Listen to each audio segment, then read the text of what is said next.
Olá, graça e paz. Mais uma vez nós nos encontramos num domingo via vídeo para a exposição da palavra durante este período da pandemia do novo coronavírus. E vamos continuar então a exposição do livro de Neemias. Não tem sido fácil para mim, não tem sido fácil para você, este período de quarentena que se prolonga. Provavelmente iremos pelo menos até o final deste mês e quem sabe todo mês de maio. Mas vamos ser pacientes e aguardar, né, no Senhor Deus a vitória cabal contra este momento tão difícil da pandemia do novo coronavírus. Nós vamos orar a Deus neste momento e em seguida vou fazer a exposição da palavra de Deus. E quero orar por você, orar por sua família, orar para que você seja vitorioso nesse tempo difícil. Senhor Deus e Pai, estamos na Tua presença, Senhor, em mais um domingo, onde já temos feito muitas orações ao Senhor, Teu povo tem orado a Ti. E nós estamos suplicando ao Senhor a vitória para nós, para os nossos filhos, para os nossos netos, nossa parentela, para todo o Teu povo, para as famílias do Teu povo. Eu te peço nesta hora, Senhor, o Teu consolo, a Tua graça, te peço a ação do Teu Espírito. Ó bom Espírito Santo, esteja pastoreando cada irmão, cada irmã, suprindo as necessidades, dando a Tua paz, Senhor, que excede a todo entendimento, guardando as emoções, guardando os sentimentos. O Senhor tenha misericórdia. Oramos a Ti pela iluminação do Espírito Santo para o momento da exposição da palavra, porque dependemos do Teu auxílio, Senhor, para que a Tua palavra surta o efeito que deve surtir. Eu oro em nome de Jesus. Amém. Como disse a você, a princípio nós estamos conversando dominicalmente à distância. Lamentamos este fato da distância. Queríamos estar aqui na IBAN todos juntos. E você que tem acesso a este vídeo na sua igreja, na sua comunidade. Mas neste momento devemos ter paciência, porque isto não é possível. E eu estou fazendo aqui dominicalmente uma exposição, uma breve exposição do livro de Neemias. E você está acompanhando, louvo a Deus, porque muitas pessoas têm acessado estas mensagens e isso é bom, porque a palavra de Deus está sendo exposta e está falando às pessoas. E na semana passada, então, nós vimos que Neemias enfrentou a oposição com oração. Ele suplicou a Deus, ele clamou a Deus. Ele disse em Neemias 4, versículo 4, ouve, ouve, Senhor Deus. E esta deve ser a postura de todo cristão, de toda pessoa que é crente em Deus, de abrir o seu coração diante dele e toda vez que for perseguido, que for perseguidas, que sofrer acusações, buscar a face de Deus. Agora chegamos ao capítulo 5, onde Neemias vai precisar corrigir algumas distorções que aconteciam entre os judeus. Nós temos ali um povo que voltou, uma primeira leva de pessoas voltaram para Jerusalém, para os povoados dos hebreus, para retomarem a vida. Isso por volta de 444, que Neemias está ali na cidade, trabalhando na sua reconstrução, e que também muitas pessoas já estavam ali, já tinham vindo antes de Neemias e já estavam naquela cidade tocando a sua vida.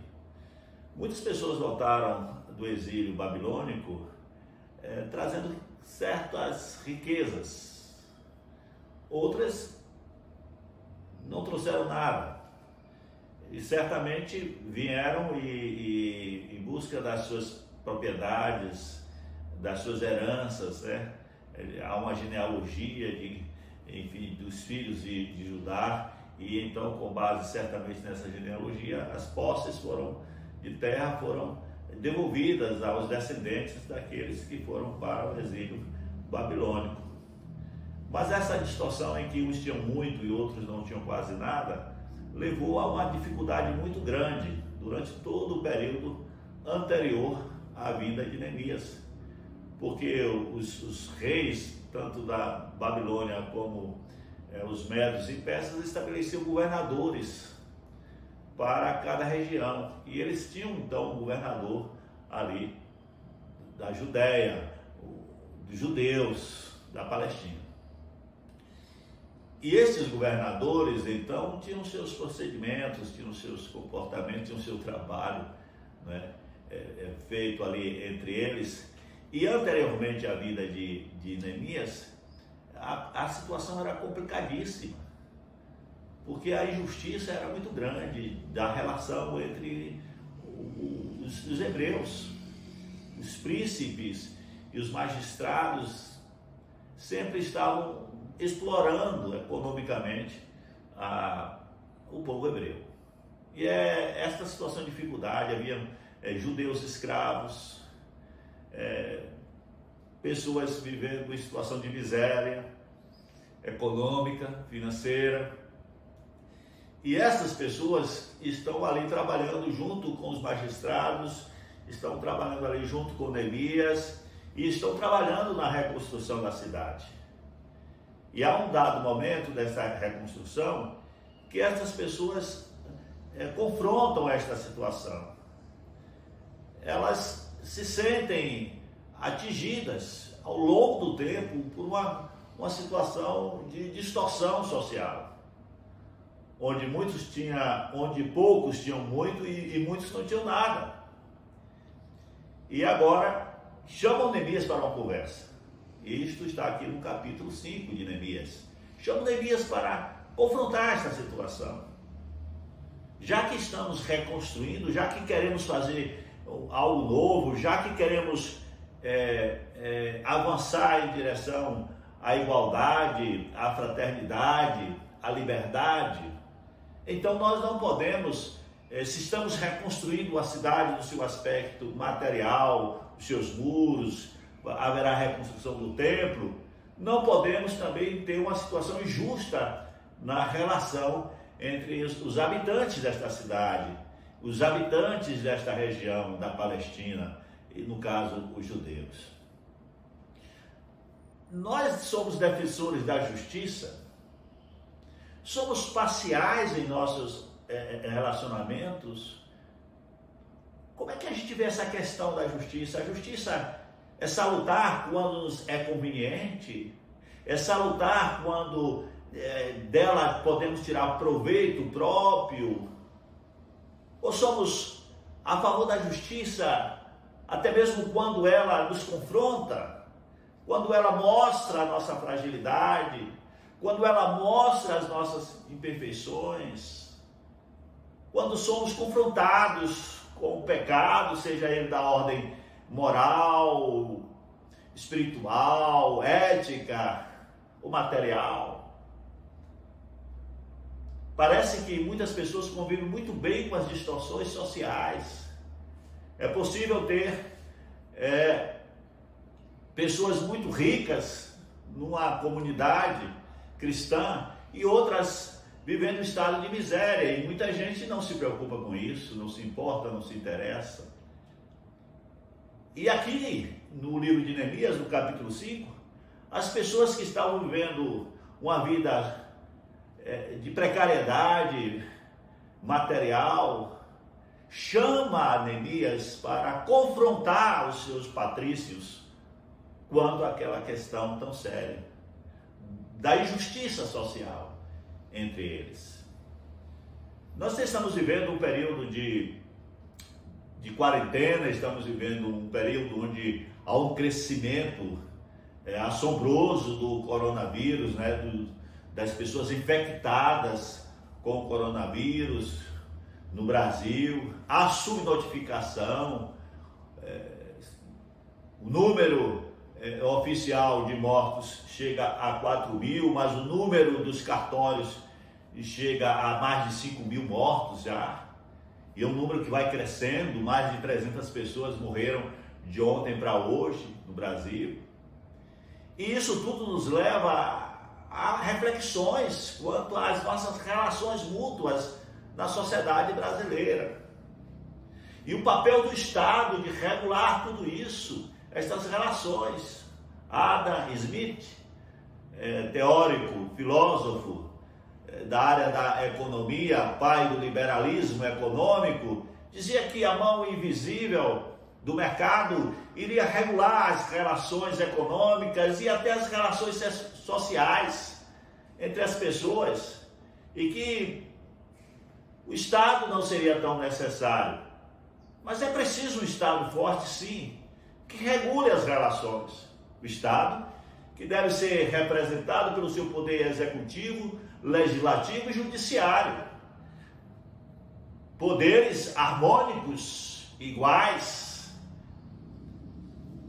Sem a autoridade de um desses poderes, o Estado fica capenga. E estou falando isso para dizer que quando Neemias chega a Jerusalém, que começa a reconstrução, há ali um Estado embrionário, mas totalmente distorcido daquilo que devia ser. E as pessoas clamam porque elas tinham perdido os filhos para a escravidão. Os próprios patrícios os escravizaram por conta de dívidas, perderam as suas herdades, as suas propriedades, o seu trigo, perderam os seus bens. E agora estas pessoas confrontam Neemias, para que Neemias também, por sua vez, confronte as autoridades, os príncipes, os magistrados, quanto a esta distorção.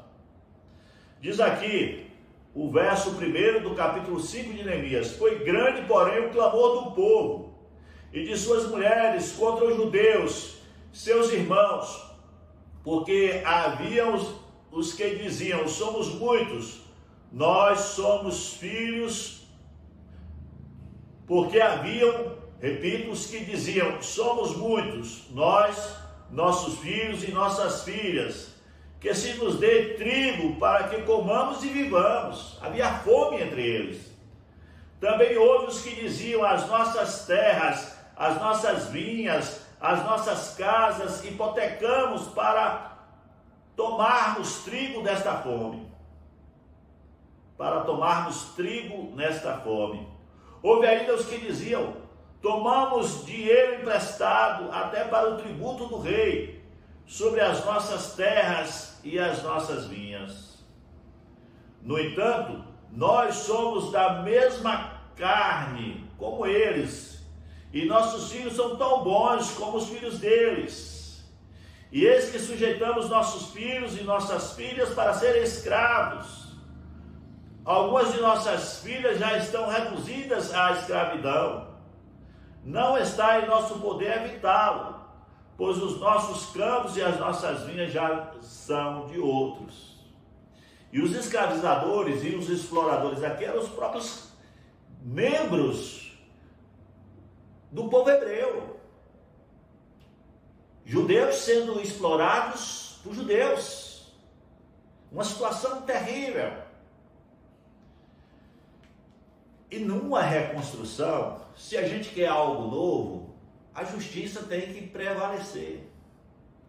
A igualdade entre as pessoas tem que prevalecer. Alavancar as pessoas do seu estado de precariedade tem que prevalecer. É importante isso.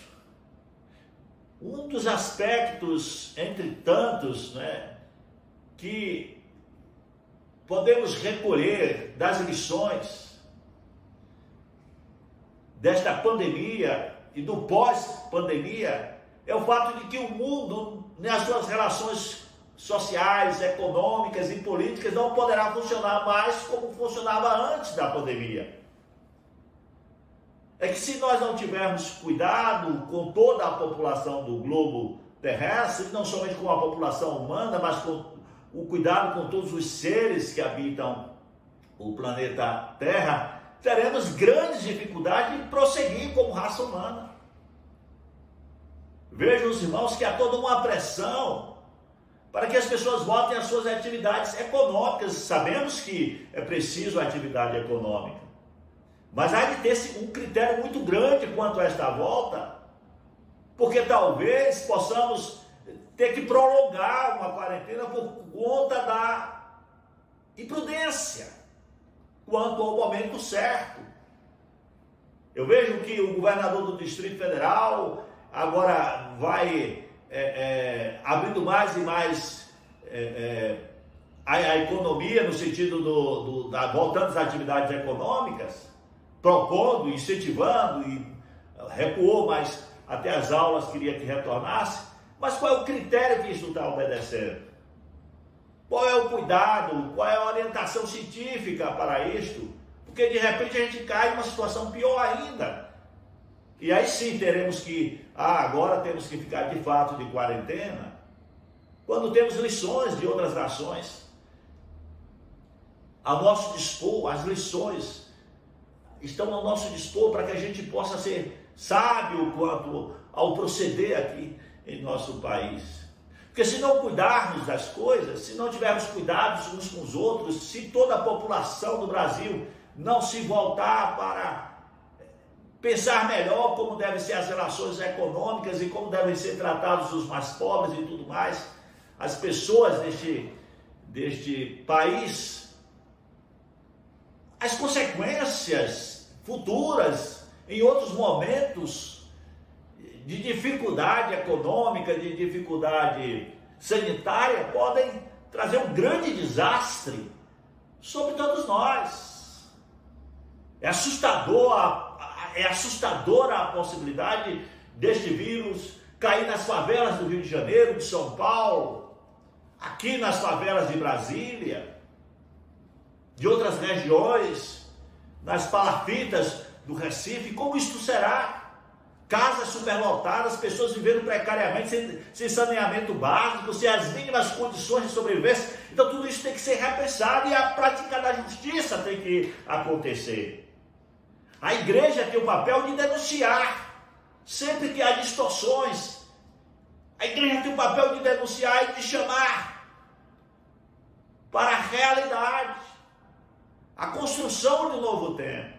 Estavam construindo uma cidade, é fato, mas e agora? Dizem os judeus, nossos filhos são escravos, nós estamos passando fome, pioramos as nossas terras, nossas propriedades, as nossas herdades, para poder comer trigo. Os nossos campos não pertencem mais a nós. E quem é que está nos explorando? Nossos próprios irmãos. Não havia ali um estado de bem-estar social, como não há no Brasil. Não há uma preocupação com as pessoas, em que elas devem ter qualidade de vida. Quem mora numa casa 4x4 com 10 pessoas está vivendo uma vida de precariedade terrível. E agora? Com a disseminação do novo coronavírus. Tudo isso é muito perigoso. Assim como Neemias vai corrigir esta distorção, Neemias confronta os magistrados, confronta as autoridades do seu país, os ricos, dizendo: há de devolver. É preciso devolver as herdades, é preciso devolver as propriedades, é preciso dar um basta à escravização das pessoas, devolver os filhos aos pais, as filhas. É preciso que todos nós nos tratemos com respeito e com igualdade. Porque se estamos reconstruindo a cidade de Jerusalém, não pode haver uma disparidade, uma situação tão terrível entre os seus habitantes. As coisas não são mais importantes que as pessoas, a economia não é mais importante que a vida das pessoas. Devemos superar as nossas crises para enfrentar o inimigo invisível e comum a todos, que não faz distinção entre ricos e pobres. E que se nós não tivermos cuidado, seremos todos infectados. Isso era um grande desastre histórico, sanitário do Brasil. Então, assim como Neemias põe o dedo na ferida, porque mexer nas questões financeiras, econômicas, é um dedo na ferida. Os irmãos vejam que há toda uma pressão para que a economia volte a todo vapor. O mundo não quer parar. Não quer parar para corrigir essas distorções. O lucro tem que estar acima de tudo. Esta mão invisível do mercado, como Adam Smith achava que ia regular tudo, não regula. É preciso que o Estado seja sóbrio nos seus poderes para regular isso muito bem, as relações econômicas, para num momento como esse dizer, não, tem que parar sim, não vamos sofrer pressões de empresários, de nenhum setor, vamos ter que parar para superar com maior facilidade esta pandemia. Aqui Neemias manda que eles devolvam as herdades, as propriedades, que devolvam o dinheiro, para que os hebreus pudessem ter uma vida mais igualitária. O que me preocupa muito é a falta de interseção entre a fé e a vida, e a prática. Podemos ter muita fé em Deus, mas não nos importarmos com quem está morrendo ali adiante. Não temos preocupação quanto a isso, com os que morrem. Não é do nosso interesse, nós não estamos lá no front da guerra. Há uma indiferença. Isso é uma contradição com aquele que veio derramar o seu precioso sangue. Essa reconstrução da cidade de Jerusalém e essa correção da relação econômica entre os judeus, que Neemias faz aqui no capítulo 5, dando ele o próprio exemplo. Neemias não tinha nenhum interesse escuso na relação com o Estado. Ele queria reconstruir, e essa reconstrução tem a ver também no futuro com a vida de Jesus. Ele que se deu, se doou por nós, entregou a sua própria vida. Então é preciso que neste século XXI também nós nos voltemos para fazer essa interseção entre a nossa vida e a palavra de Deus. Como nós estamos vivendo, como nós estamos praticando a justiça? Será que nós nos importamos de fato com as pessoas, com as suas reais necessidades? Queremos que elas sejam alavancadas? As nossas práticas na empresa onde trabalhamos, nas estatais, as nossas práticas como cidadãos do Brasil, tentam promover a igualdade entre as pessoas ou defendemos os nossos interesses pessoais? Estão os meus interesses defendidos, o resto que se dane? Não foi esta a orientação que Neemias deu ao povo hebreu. Aqui no verso 6 diz: ouvindo eu, pois, o seu clamor, e estas palavras muito me aborreci. O clamor do povo trouxe indignação a Neemias. Havia um clamor. Ele não estava ali para defender os interesses pessoais. Ele estava defendendo os interesses, repito, de toda a comunidade. Ele fica indignado por conta daquilo que acontecia no meio do povo hebreu. Estamos reconstruindo, mas ao reconstruir há distorções que acontecem na relação entre nós. No verso 7 diz: depois de ter considerado comigo mesmo, repreendi os nobres e magistrados e lhes disse: sois usurários, cada um para com seu irmão, e convoquei contra eles um grande ajuntamento. Disse-lhes: nós resgatamos os judeus, nossos irmãos, que foram vendidos a gentes, segundo nossas posses. E vós, outra vez, negociareis vossos irmãos, para que sejam vendidos a nós? Então se calaram, e não acharam o que responder. Disse mais: não é bom o que fazeis. Porventura não devias devias andar no temor de nosso Deus, por causa do opróbrio dos gentios, os nossos inimigos. Então Neemias os convoca ao arrependimento, à mudança de postura. As relações econômicas em Jerusalém deveriam ser transformadas. Assim também, meu irmão, minha irmã, nós como cristãos brasileiros devemos refletir, pensar em quantos estão sofrendo economicamente, não só de agora, né, por conta da pandemia, mas desde sempre, desde 1500, que se arrasta a pobreza no Brasil. Não se pensa em um estado de bem-estar social no Brasil. As pessoas vivem numa situação precária, a situação entre ricos e pobres é muito grande. E é preciso reflexão quanto a isso. Porque momentos terríveis como este que estamos vivendo, da pandemia do coronavírus, a importância que toda a população tem e o lugar econômico de todos os membros da população é preocupante. É necessário que haja menos distância entre os que são ricos e os pobres. É preciso que se tenha maior dignidade, para que então o enfrentamento seja um enfrentamento com força de uma crise sanitária como esta.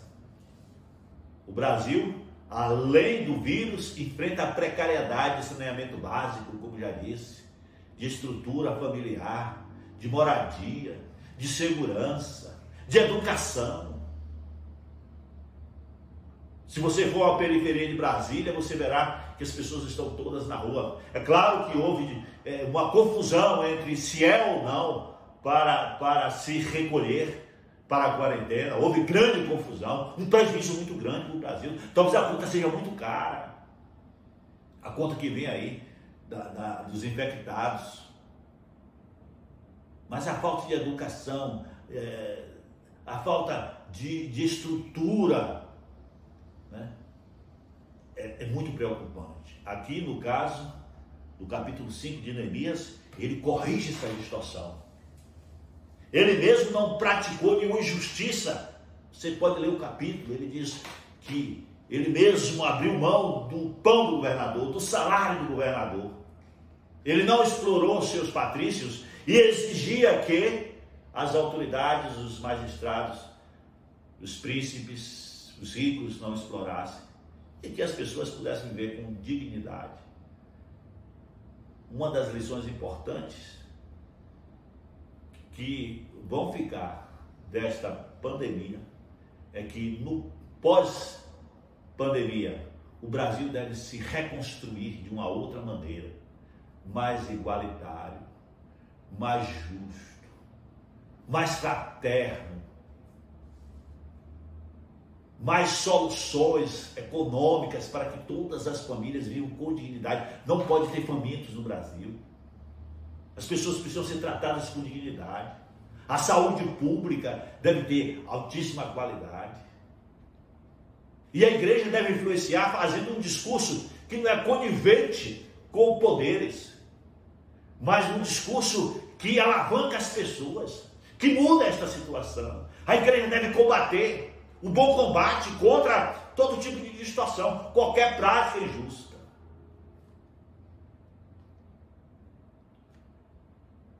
A igreja deve ser promotora da justiça. A justiça pode ser a favor da gente ou contra a gente. Se fizermos o que é reto, diz Paulo, a justiça nos será favorável. Se não fizermos a coisa que é reta, a justiça nos será desfavorável. Mas não pode ser parcial a justiça.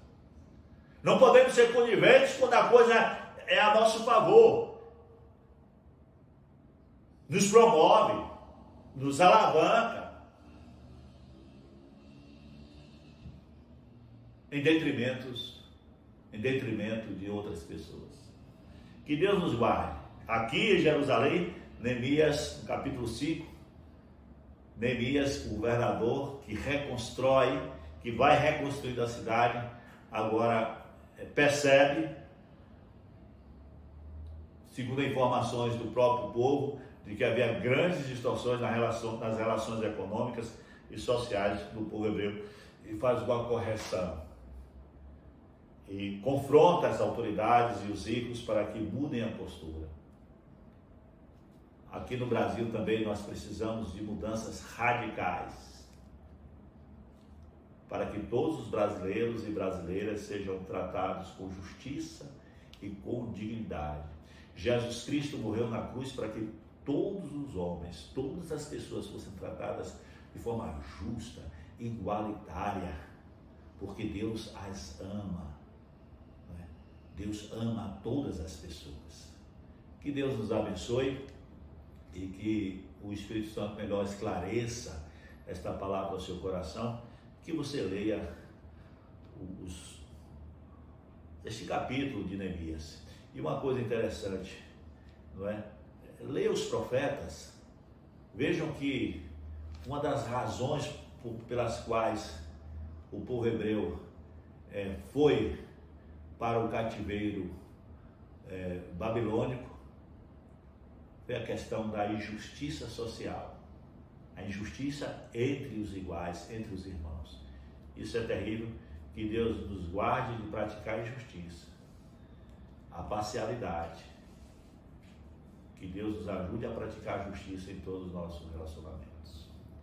Ó nosso Deus, nós expusemos aqui a Tua palavra e eu quero te pedir que o Teu bom Espírito ajude o Teu servo, a Tua serva, a ler as Escrituras e fazer uma interseção das Escrituras com a própria vida, com a prática no dia a dia, em relação aos bens materiais, em relação em repensar este país, ajudar a repensar este país de muitas maneiras, com a nossa atividade pastoral, com a nossa atividade profissional, seja no estatal ou no setor privado.